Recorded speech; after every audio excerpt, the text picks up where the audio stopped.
시작하도록 할게요. 자, 반갑습니다. 안녕하세요. 제가 오늘 여러분들께 해드릴 강의는 어떤 내용이냐? 기본적으로 우리나라 시장이 대한민국 증시 대폭락 가능성에 대해서 여러분들께 설명해 드릴 거예요. 대폭락이라고 한다면 마이너스 50%, 즉 지금 현재 증시가 2000선에 있기 때문에 1000포인트, 대략적으로 보시는 대로 1500포인트에서 1250포인트까지 폭락할 가능성이 매우 높은 증시다라는 것을 좀 설명해 드리기 위한 영상입니다. 참고하시면서 여러분들께서 시장을 보시는 데 대한 시장 판단에 대한 도움이 좀 되셨으면 좋겠습니다. 본격적으로 강의 시작해 보도록 하겠습니다. 일단 시장의 구조에 대해서 간략하게 아실 필요가 있는데요. 일단은 여러분들께서 보이는 이 대한민국 주식시장입니다. 코스피 지수인데요. 코스피 지수에서 가장 크게 등락폭이 나온 때가 지금 현재 최근까지 해서 한 번, 두 번 정도, 이번에 그전 파동보다 좀 작지만 상대적으로 좀 큰 파동을 보여주는 파동이 최근에 나와주고 있습니다. 이에 대한 얘기를 해드릴 건데요. 이 시장을 알기 위해서는 이 파동이 나왔을 때를 주목하시면요, 이 시장이 어떠한 구성을 가지고 있는지에 대해서 이해를 하실 수가 있어요. 가장 첫 번째, 2003년도, 2004년도, 2005년도, 2006년도, 이때 당시인데 2005년도 부분이죠. 대한민국에 큰 변화가 일어납니다. 주식시장이 대략적으로 크게 엄청나게 상승하는 모습들을 보여줬어요. 그죠? 엄청나게 크게 주식시장이 상승을 했습니다. 어떤가 변화가 있었기 때문에 가능했겠죠. 그 변화의 바람을 한번 살펴보게 된다고 한다면 여러 가지가 있겠지만, 이때 당시에 정권을 한번 보실 필요가 있습니다. 이때 당시 정권은 노무현 정권이었습니다. 이 노무현 정권 때 지금 현재 이런 증시의 대세 상승이 좀 일어났다라고 보시면 될 것 같은데요. 노무현 정권 때, 이 노무현 정권 때 강하게 좀 상승가 나오면서 지금 현재 강하게 증시가 폭등하는 현상들을 보여줬습니다. 근데 노무현 정권 하면 생각나는 게 몇 가지 있죠. 여러 가지가 있을 수 있겠습니다만은 저는 가장 먼저 떠오르는 건 부동산 정책, 그리고 복지 정책, 그리고 평등이라는 단어, 그리고 평등이라는 단어 좀 다르게 표현한다라고 한다면 기득권층에게서 저 세금을 뺏어와서 이 국민들의 조금 최소한의 좀 권리를 좀 찾아주기 위해서 가장 노력하신 분이라고 저는 개인적으로 기억하고 있어요. 그 방향성이 어쨌든간 의미 자체, 목표 자체를 보게 된다라고 한다면 그렇게 크게 나쁜 대통령은 아니었다라고 좀 개인적으로 생각이 되는데요. 지금 이제 이 노무현 정권 때 지금 이제 부동산 복지 기득권이라는 부분이 있습니다. 특히나 이때 당시에 세금 인상에 대해서 이야기를 했던 대통령이기도 합니다. 세금 인상이 최근에는 모든 여당에서도 야당에서도 세금을 인상해야 된다라는 말에 동의하지만, 이때 당시에는 굉장히 어느 정도 파격적인 말이었습니다. 세금을 인상시키고 이 세금을 인상시켜서 지금 현재 많은 복지 혜택을 늘려야 된다라는 이야기를 했었습니다. 실제로 세금을 인상시켰고 법인세 인상과 함께 많은 기업들이 세금을 먹었죠. 문제는 무엇이었냐? 과거부터 이 경제 자체가요, 성장 국면에서 어떠한 국면을 맞고 있었냐면 하방 국면을 맞기 직전이었습니다. 즉 경제 사이클로 따져보게 된다라고 한다면 이때 당시 상황이 경제가 10년 사이클로 큰 사이클을 보게 된다라고 했을 때 사이클이 이렇게 올라갔다가 내려갔다가 큰 파동이 한 10년 주기로 대략적으로 있었다라고 한다면, 지금 현재 요때 타이밍이 어떤 타이밍이냐면요, 요런 타이밍이었어요. 요런 타이밍, 강하게 경제 성장이 이루어지고 있었던 국면이었습니다. 근데 이 강하게 이루어지는 국면에서 슬슬 어떤 자리가 나와요? 꺾이기 직전 자리였습니다. 보이시죠? 슬슬 성장하다가 꺾이기 직전 자리였습니다. 그죠? 이게 포인트예요. 슬슬 전 세계적으로 부채가 너무나 많아지게 됐고, 이 부채로 인한 몸살을 앓고 있는 도중 경제의 큰 사이클이 상승 방면에서 하방 국면으로 꺾이기 직전의 자리에서 지금 현재 세금 인상이 진행됐습니다. 세금 인상이 자체가 나쁜 것도 아니고 복지를 진행한다는 것은 나쁜 건 아니에요. 다만 지금 현재 경제가 하방으로서 꺾이기 직전 자리에서 이러한 정책을 펼쳐냈다라는 것이겠죠. 자, 그렇기 때문에 이 경제가 슬슬 꺾이게 되면서 전 세계적으로 글로벌 경제가 안 좋아지게 됐고, 그로 인해서 많은 기업들이 도산하게 됐습니다. 물론 세금의 인상 이것만으로 이제 기업을 망쳤다라고 보긴 어렵지만, 일단은 전 세계적으로 경제 상황이 안 좋아지는 국면에서 세금 인상을 했기 때문에 욕을 피해갈 수는 없었겠죠. 뭐 그런 상황이라고 보시면 될 것 같아요. 그러다 보니까 이 많은 지금 현재 기업들이 도산하게 됐고, 많은 기업들이 도산하게 된 이 자금들의 지금 이동이 시작됩니다. 이 이동들이 어디서부터 왔냐면 해외에서부터도 왔고요. 우리나라 대한민국에서도 안에서도 왔습니다. 대한민국은 2008년도, 1900년도, 1980년도, 1990년도, 이 90년도, 2000년도 초까지는요. 거의 대부분 은행들이요. 대출을요 기업에게 해줬습니다. 우리 실제 대출을 해보신 분 아실 거예요. 최근에는 개인이 가도 대출을 굉장히 잘해주지만 과거에는 개인에게 대출을 안 해주던 시기였어요. 대부분 기업들에게만 거의 대출들이 이루어지는 현재 시기였는 그때 시기였는데, 그때 당시에 이 기업들의 대출이 주로 이루어졌던 그때 많은 기업들이 도산하기 시작했고, 많은 기업들이 도산하기 시작하다 보니까 어떻게 됐습니까? 이 자금들이 놀게 됐습니다. 이해됐습니까? 많은 투자 자금들이 놀게 됐어요. 그죠? 이해되시죠? 그죠? 많은 기업들이 도산했다라고 보시면 될 것 같아요. 특히나 이게 뭐 정책 때문에 도산했다라기보다는 업종 자체가 변하고 있는 시기였어요. 이때 당시 가장 크게 죽었던 게 제조업이었습니다. 제조업의 현저하게 지금 현재 성장률도 낮아졌고 단가도 안 나왔죠. 그죠? 제조업의 이윤 단가가 평균적으로 4에서 5% 정도라고, 저는 뭐 업종에 따라 좀 다르겠지만 굉장히 높지 않은 현 상황에서 세금까지 인상시켰기 때문에 제조업에는 그 어떠한 때보다 가장 큰 타격이 있었을 거라고 봅니다. 그래서 업종에 대한 변경으로 인해서 서비스업으로 많이 바뀌었죠. 업종의 변경으로 인해서 많은 기업들이 도산하게 됐고, 그 기업을 도움을 주고 있었던 그 자금들도 놀게 됐습니다. 그래서 그 자금들이 서서히 어디로 이동하기 시작하냐면요, 이 자금의 이동이 서서히 이곳으로 이동하기 시작합니다. 바로 부동산 그리고 대형주로 이동하게 됩니다. 부동산과 대형주로 이동하게 돼요. 특히나 이때 당시에도요, 누가 투자를 굉장히 많이 했냐면 기업들이 굉장히 많이 투자를 했어요. 기업들. 그러니까 개인들도 투자를 했지만 기업들도 자금들을 이 부동산과 대형주에 특히나 뭐 부동산에 많이 투자한 것으로 알려져 있습니다. 이때 당시에 이러다 보니까 이 자금들이 여기로 이동하다 보니까 부동산이 어마무시하게 많이 올라갔고요. 특히나 주식시장 자체도요, 코스닥 종목들도 올라갔지만 이때 당시 코스피가 어마무시하게 상승하는 특징을 보여줄 수 있습니다. 즉 대형 종목들 위주로 올라갔다는 거겠죠. 좀 더 안정적인 지금 투자 상품으로 이동했다라고 보시면 될 것 같아요. 그래서 지금 현재 그때 당시에 노무현 정권이 어느 정도 이제 부동산 정책, 부동산의 가격이 올라가는 걸 실패할 수밖에 없었던 어느 정도 원인 중에 하나가 이거예요. 기업들에서 기획적으로 부동산을 투자해버렸습니다. 차라리 내가 공장을 더 짓고 공장에서 이윤을 더 창출하는 것보다 차라리 부동산을 지어서 내 자산을 지키는 것이 조금 더 도움이 된다라는 판단하에 지금 현재 막대한 자금들이 부동산 시장으로 이동했기 때문에 특히나 이때 당시 막을 수가 없었죠.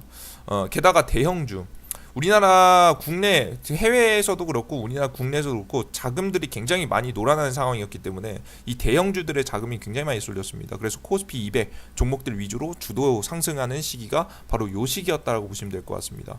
즉 지금 현재 시장 자체가 정말 기업이 성장하면서 이윤이 늘어나면서 지금 현재 주식시장이 막대하게 2년 3년 동안 상승한 것이 아니라 뭐 때문에 상승했습니까?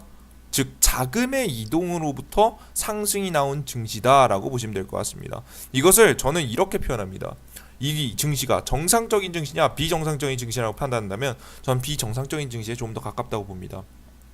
이때 당시에 뭐 해외에서도 돈을 어마무시하게 찍어내기도 했죠. 그죠? 어느 정도 정책들의 방향성이 그렇게 되면서 해외 자본과 국내 자본의 이동으로 인해서 증시가 어마무시하게 상승했고, 저는 이것을 거품이 꼈다라고 합니다. 거품이 낀 증시는 길게 이어질까요? 길게 이어지지 못하겠죠. 폭락을 맞이하게 됩니다. 이 엄청난 상승이 미국과 이제 대한민국 국내 자금의 이동으로부터 시작됐고, 그에 따른 영향력에서 가장 큰 영향을 미쳤던 미국의 부동산 정책 리먼 브라더스 사태가 지금 이제 터지게 됩니다. 미국 자체에서 정권에서 그랬어요. 미국의 정책들이요. 이걸 하는 것 정책이었어요.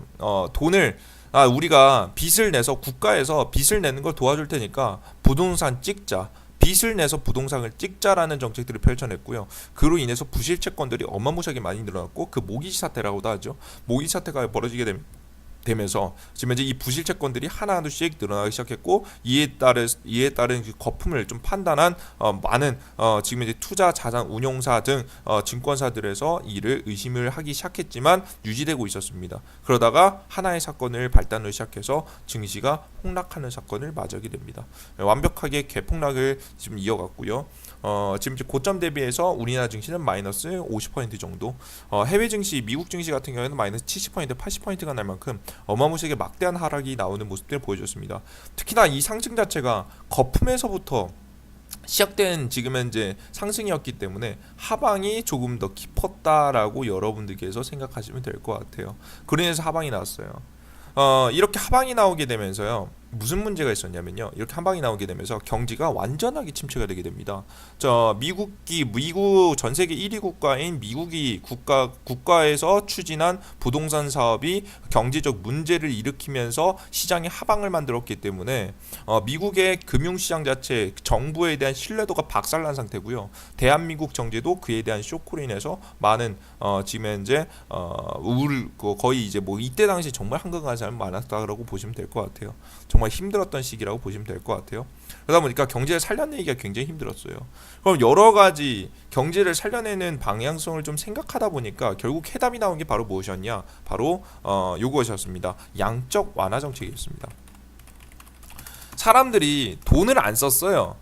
사람들이 경제가 죽고 나서 신뢰도도 없다 보니까 돈을 사용하지 않아요. 이 돈을 사용하지 않다 보면 돈이 돌지 않으면요 경제가 돌아갑니까? 돌아가지가 않습니다. 즉 우리 몸에 피 같은 존재가 피는 경제의 돈입니다. 우리 몸에 피가 안 돈다라고 생각해 볼게요. 우리 몸이 정상적으로 작동하겠습니까? 작동하기 힘들겠죠. 마찬가지라고 보시면 됩니다. 경제에 돈이 안 돌아서 경제가 죽어가고 있었던 현 상황이었기 때문에 응급처치를 하게 됩니다. 이게 완벽한 수술이라고 표현되기는 좀 그렇고요. 응급처치라고 보는 게 좀 더 맞는 표현인 것 같아요. 응급처치를 하게 됩니다. 그게 바로 지금 이제 양적 완화 정책입니다. 양적 완화, 양으로 완화시킨다. 이 문제를 완화시킨다. 그러니까 해결한다라는 논점이 아니라 완화시킨다. 조금 더 나은 방향으로 만든다라는 건데요. 즉 돈을 풀어서 경제를 살려내자라는 겁니다. 즉 우리 몸에서 피가 돌고 있지 않기 때문에 강제 수혈을 시킨 다음에 이 강제로 수혈을 시켜서 우리 몸에 피가 돌아가게 만든다라고 보시면 될 것 같습니다. 이해됐죠? 그로 인해서 빠르게 금리 인하도 진행이 됐고요. 금리가 인하됐죠. 금리가 인하되면 사람들이 대출을 하기 굉장히 손쉬워지겠죠. 그로 인해서 자금들이 눈에 보이는 지금 이제 지폐 달러뿐만 아니라 지금 그 통화량뿐만 아니라 눈에 보이지 않는 금융 자금들까지 쑥쑥 풀리게 되면서 경제가 강하게 회복이 됐습니다. 즉 근데 이 경제가 회복을 하는데 경제는요, 한 번 무너진 경제는요, 단시간에 최소 5년에서 10년 정도가 걸립니다. 경제 회복을 하는데. 그죠? 한 번 신뢰도가 잃어버린 이 경제는요. 그런데 특징이 지금 현재 이 정책을 피자마자 100% 정도의 파동이 바로 나왔습니다. 코스피 지수에서요. 왜? 자금이 몰리면서. 경제가 실제 회복되면서 지금 현재 증시가 반등한 것이 아니라요. 자금이 몰리게 되면서 이 자금들이 풀리게 되면서 현금들이 풀리게 되면서 이 양적 완화 정책으로 인해서 풀리게 된 금리와 지금의 자금들로 인해서 지금 현재 통화량으로 인해서 증시가 상승했다라고 생각하시면 될 것 같습니다. 그죠? 그러면 이 증시는 정상적인 증시입니까? 비정상적인 증시입니까? 맞습니다. 비정상적인 증시일 가능성이 매우 높다라는 말씀을 간단하게 드리도록 하겠습니다. 여기까지 이해됐습니까? 난 여기까지 이해됐다 하시는 분들 채팅창의 숫자 1번입니다.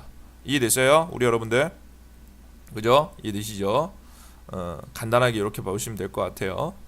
이 비정상적인 증시 자체는 계속해서 이어졌습니다. 이러다 보니까 이 경제가 이 주식시장이 정상적이지가 않아요.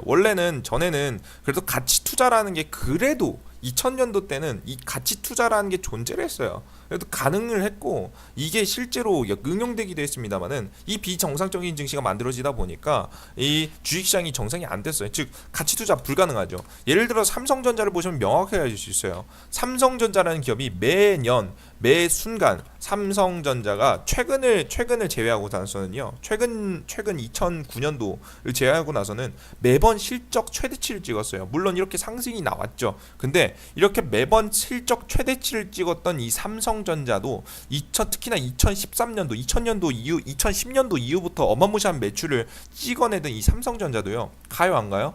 2010 여기 볼게요. 여기가 13년도, 14년도, 15년도, 16년도예요. 이때 당시가요. 계속해서 삼성전자가요. 실적의 최대치를 찍고 있었던 시기예요. 그런데 차트는 어떤가요? 그죠? 이동하지 않는 모습 보여지게 되겠죠. 그리고 팁을 하나 더 드릴게요. 여러분들 시기상으로 한번 보시면요. 실제 이 증시가 이 주식시장이 삼성전자가 어마무시하게 상승한 시기가 코스피 시장이 상승한 시기가 동일하거든요. 2008년도, 2016년도 말부터 강하게 2008년도 초까지 강하게 상승을 보이던 시기가 있었는데요. 우리 여러분들 질문 하나 드리겠습니다. 이 시기에는 어떤 일이 있었길래 증시가 이렇게 올랐을까요? 왜 이렇게 올랐을까요? 어떤 것 때문에 올랐을까요? 과거의 흐름과 보면 굉장히 비슷한 특징이 하나 있습니다. 물론 이것만으로 상승하지 않았을 거라고 생각합니다만은 여러 가지 전 세계적인 경제 이슈들이 있었기 때문에 이런 방향성이 나왔겠죠. 다만 중요한 점이 하나가 뭐냐면 해외 증시 상승했지만 이때의 시기와 굉장히 동일합니다. 과거 노무현 정권이 정부 정책 지금 현재 노무현 정권이 자리 잡고 세금을 인상시켰고 복지를 늘렸고 복지를 늘리는 현재 타이밍이 경제가 상방에서 하방으로 꺾이기 직전의 자리였고 꺾이지 한 요 시점이라 보시면 될 것 같아요. 그래서 좀 성장하다가 꺾였죠. 그죠? 요때 당시의 시기였고 동일해요. 요거까지. 게다가 세금을 인상시키고 난 뒤에 많은 기업들이 지금 현재 경제난에 허덕이죠. 특히나 업종에 따라 다르겠지만 제조업이 심각하다고 봅니다. 다시 한번 업종의 변화에 의해서 망해가는 기업들이 굉장히 많아지는 시기다. 그리고 전 세계적으로도 글로벌적으로도 악재가 낀 시기다는 말씀을 좀 드려요. 특히나 이때 당시와 현재 자리 동일한 부분을 체크해 본다라고 한다면 한 가지를 더 드릴 수 있을 것 같아요. 그죠? 한 가지 더 넣을 수 있는데 그게 바로 뭐냐면 금리 인상 정책입니다. 금리 인상에 대한 얘기를 빼놓을 수가 없어요. 이때 시기가 이제 정권 우리나라가 좀 특이하게 맞물렸어요. 정권 자체도 비슷한 현상을 보여주고 있는데요. 이 금리 인상 시기하고 굉장히 크게 겹칩니다. 볼게요.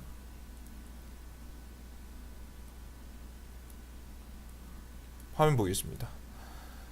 현재 화면에 보이시는 게 금리가 왔다 갔다 하는 모습인데요. 금리가 왔다 갔다 하는 모습, 특히나 한국 건 보실 필요가 없고요. 회색 지표 보세요. 미국 거 보시면 돼요.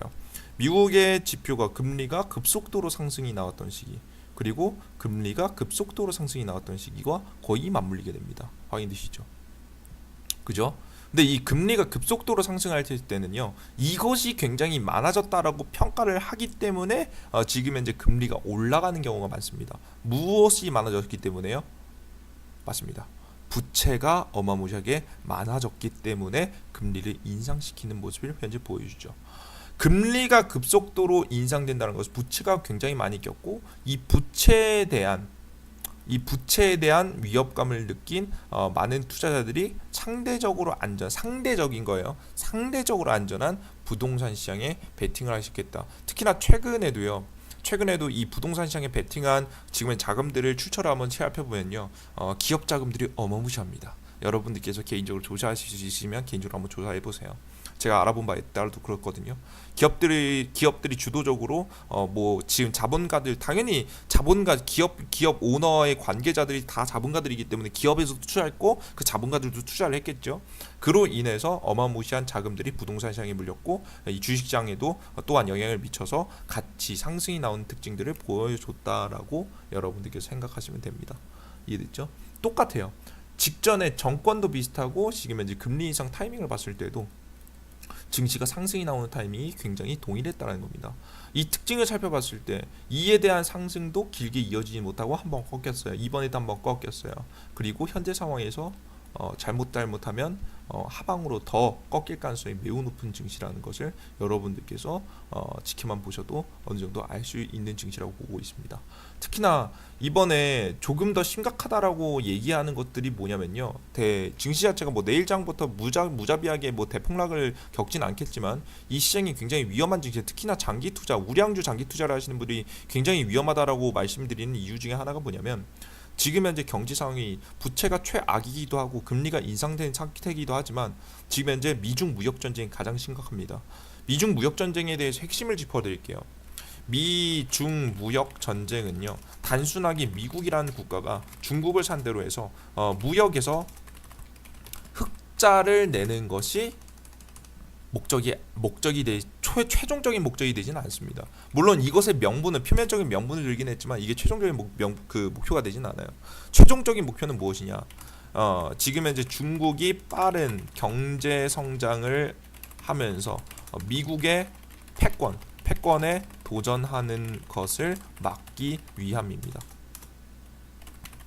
이해되셨습니까?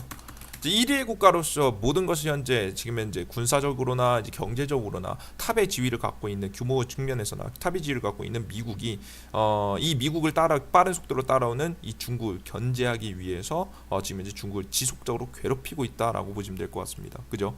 그래서 그 뉴스 중에나 뇌피셜 중에 뭐 이런 말이 있어요. 둘 다 손해 보는데 이 무역 전쟁을 계속 하겠냐? 이거 빠르게 합의돼야 된 거 아니냐라는 이야기를 하시는 분도 있는데요. 팩트를 체크해 보면요, 여러분들 미국은 손해를 봐도 중국을 괴롭힐 겁니다. 최근에만 보셔도 아시죠. 지금 현재 분명히 중국 쪽에서도 무기를 가지고 있어요. 히토류라는 무기를 가지고 있습니다. 히토류 같은 경우가 반도체를 만드는 핵심적인 소재입니다. 첨단 산업으로 이루어지는 전 세계 현재 시장에서 가장 핵심적인 재료이죠. 근데 그것에 제재가 있음에도 불구하고 미국 같은 경우에는 중국에게 제재를 완벽하게 그냥 넣어버립니다. 화웨이에 대한 제재를 넣었죠. 물론 이제 수장 자체가 트럼프로 잡혀 있기 때문에 조금 더 중간 과정을 거치지 않고 한 번에 나아가는 추진력을 가지고 있는 건 사실이지만 그 어느 때만큼 과감하게 제재를, 자신의 손해를 보면서까지도 중국을 제재하는 것이 지금 현재 미국이라 보시면 될 것 같습니다. 미국의 태도라고 보시면 될 것 같습니다. 그러한 광면을 봤을 때 여러분들께서도 앞으로 미중 무역 전쟁은 단시간 안에 끝나지 않을 가능성이 매우 높다. 여러분들께서 주목해 보셔야 되는 타이밍이라는 말씀을 드리면 좋을 것 같아요. 그래서 이 악재는 장기간으로 길어질 가능성이 있습니다. 미중 무역 전쟁이 아니더라도 다른 명분을 들어서라도 계속해서 중국을 괴롭힐 가능성이 높으니까요. 지금 경제는 계속해서 악재를 맞을 가능성이 높겠죠. 특히나 대외 무역 의존도가 굉장히 높은 대한민국, 특히나 미국하고 중국에서 많은 매출을 내고 있는 대한민국 경제에서 중국이라는 국가가 경제가 붕괴가 된다라고 한다면 우리나라도 당연히 타격이 있을 거라고 생각이 됩니다. 그로 인해서 여러분들께서 증시가 크게 하방을 그릴 가능성, 장기간을 보신다라고 한다면 뭐 시기에 따라 좀 다를 수 있습니다만은 뭐 트럼프의 발언이나 행동 그 어떠한 이슈에 따라서 바뀔 수 있습니다만은 저는 빠르면 2년 좀 이제 길어도 3, 4년, 5년 안으로는 시장의 폭락에 대해서 여러분들께서 생각하셔야 된다는 시기라는 말씀 드리니까요. 여러분들께서 큰 그림을 그리고 가시는 분들은 당연히 시장은 장기적으로는 하방의 방향성이 좀 더 가능성이 높다라는 부분 체크해 두시고 바라보시면 좋을 것 같습니다. 이해되셨죠? 오케이? 물론 뭐 단기간에 지금 당장 빼지는 않을 거예요. 왜냐, 트럼프 대통령도 이 증시가 급락하게 되면은 자신의 재선에 문제가 있습니다. 우리나라 증시만 떨어진 게 아니라 미국의 증시도 폭락할 가능성이 높기 때문에 적절하게 수위 조절하면서 중국인 괴롭히는 모양새 아마 보여줄 것으로 예상이 돼요. 여러분들께서 그에 대한 부분들 참고하시면서 대응하셨으면 좋겠습니다. 그럼 시장의 흐름에 대한 강의는 이 정도까지 마무리하도록 하겠고요. 여러분들께서도 제가 오늘 해드린 내용들 한 번에 이해가 안 되시면 두 번, 세 번 녹화 방송 지금 이제 시청하시면서 여러분들의 것으로 가져가셨으면 좋겠습니다. 여러분들 영상이 조금이라도 도움이 되셨다고 한다면 구독 버튼과 따봉 버튼 눌러주시면 좋겠고요. 다음 영상에 다시 찾아뵙도록 하겠습니다. 모두 감사합니다.